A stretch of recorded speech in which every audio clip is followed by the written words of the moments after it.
Hi guys, Peter Jukes from Byline Times posted recently on social media that the current focus by the press on Keir Starmer's freebies is less to do with corruption and cronyism and more to do with the grip the media have over politicians. Who is in control of the narrative, the governing party or the journalists looking for sound bites?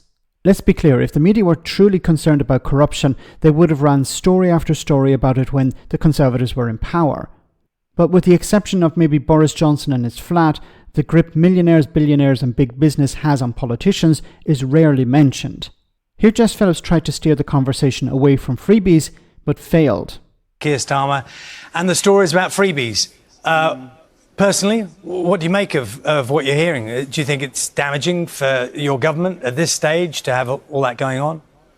Well, look, the story, though, is based on something that has been like in the public domain, that Keir Starmer has declared these things for over a year. So, look, yeah, I think that anything that stops me talking about all of the work that we are doing in government to try and make things better for whoever it might be, of course, that annoys me, no doubt about it. However, all I ever see from Keir Starmer and his number 10, which seems to be the topic of everybody's conversation at the moment, is them constantly getting on at me about making sure that I'm doing as much on violence against women and girls. Honestly, I feel like Keir Starmer is breathing down my neck about it. Yeah, I'll take your point. I mean, we have spent most of the time talking about what you want to talk about, to be fair. Yes, I'm not criticising you. And I just wanted that thought from you about whether you think what's happening is damaging. I appreciate you said it's getting in the way, but it's not. It's a bit more than that, isn't it? Yeah, look, of course, any story about any government that doesn't, mind you, it's always been the case since the beginning of time. But of course, what I'd much rather be discussing is the things that the government are doing, and also being robustly held accountable for the things that the government might be doing in policy for the people in our country. That is good or bad. That it's not that. It's just that I have to say this does seem like a bit of a distraction. How long does this story have to go on? Does it run until the media decide actually we've had enough and then we're going to move on to something else? Because if you look at how this is being reported, they're rightly asking, and I've been asking these questions for a long time, when people give money to politicians, what do they get in return? This is being asked, and rightly so. But this was never asked when the Conservatives were in power. When Boris Johnson was taking huge amounts of money, the question was being, why isn't he reporting it? Why isn't he being transparent? Not, what is the person getting in return? Now, all of a sudden, the media want to ask this important question.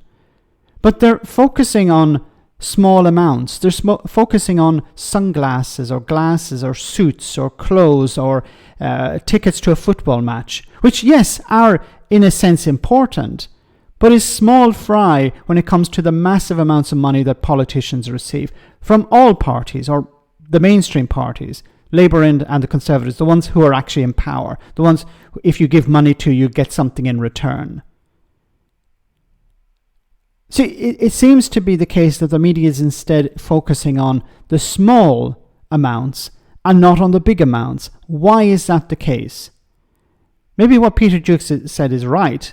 The media are more interested in holding the government within their grip than actually holding them to account. Their job is to hold them to account on behalf of the public. But it seems they're more interested in talking about trivialities. And once again, I hate describing them as trivialities, but in the grand scheme of things, £4,000 or £5,000 compared to millions for PPE contracts. The PPE contracts were a scandal. This was brought up, but it was never asked, why were these people given this money and what did they get in return? Well, if obviously what they got in return was the PPE contracts. But the focus was never on why these people got these contracts. It was wrong that they got these contracts. There was very little connection made between people who donated to the Conservative Party or friends with the Conservative Party. The problem was, well, these people got PPE contracts and that wasn't correct. No, the problem is corruption. And the more you focus on glasses and football tickets, the more you miss the bigger point. But it seems this is less to do with holding the government to account and more for entertainment value, it seems. Let me know in the comment section, guys, what you think. As always, your comments are greatly appreciated. Thanks a lot.